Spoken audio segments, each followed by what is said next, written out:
ان لوگوں کا شہر سے باہر کوئی بڑا میلہ ہوا۔ یہ سب لوگ اس میلے میں شریک ہونے شہر سے چلے گئے۔ حضرت ابراہیم اس میلے میں نہ گئے۔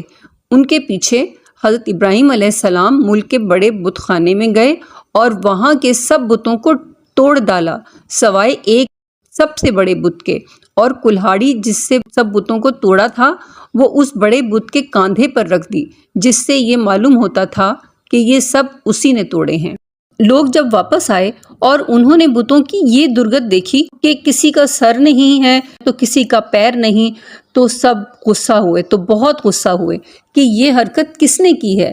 سب نے شبہ حضرت ابراہیم علیہ السلام پر کیا کہ وہی بتوں کو برا کہتے تھے اور میلے میں بھی نہیں گئے تھے۔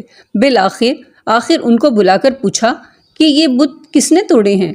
حضرت ابراہیم علیہ السلام نے جواب دیا، مجھ سے پوچھنے کے بجائے اپنے خداؤں سے کیوں نہیں پوچھتے جن کی تم عبادت کرتے ہو؟